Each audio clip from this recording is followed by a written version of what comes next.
I'm also very curious, and can I have a mic sent across to Dr. Pillsbury, please, about his theory that China is winning the 100-year marathon and that it won't take till 2049 for President Xi to take China to being the preeminent superpower of the world, that Dr. Pillsbury thinks this could happen in the mid-2030s, and that this is the new reality of a China-led world order. As Foreign Minister of India, Dr. Jaishankar, what do you think of this? You know, I heard him.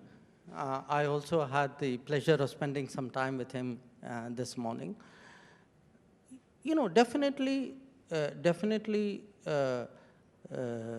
know, in the case of China, I mean, no question, China is today the number 2 power in terms of its size, in terms of its ability. Yes, there are sectoral areas where it may be even better than that, and I think he gave some examples of it yesterday. I look perhaps in a more detached, objective way. You know, he's an American looking at China.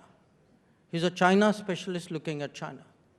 And you know, we've known each other for 40 years. I have great respect and regard for his understanding and his experience with China.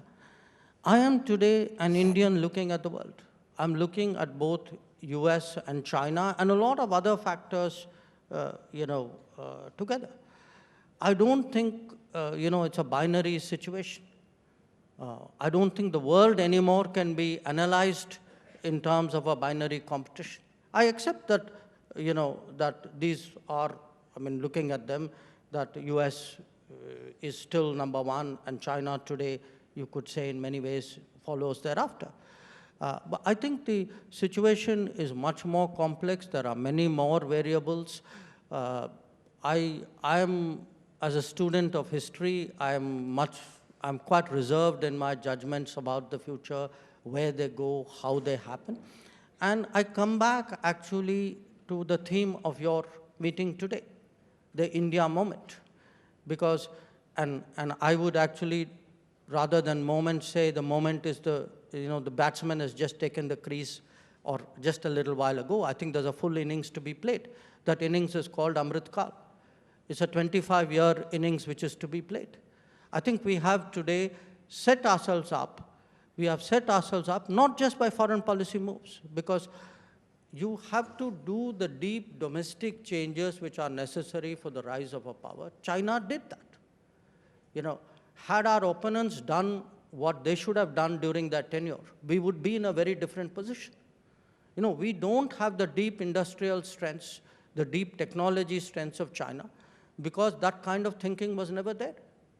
I mean, if you look from, you know, leave alone the 1970s and 80s, which were a disaster economically. You look even after the 1990s, where was the focus on building deep strengths? You know, instead we went for globalization mantras. So my point is, my takeaway from what he said, and from his books and from our many conversations from him, countries have to build deep strengths if they have to have global aspirations.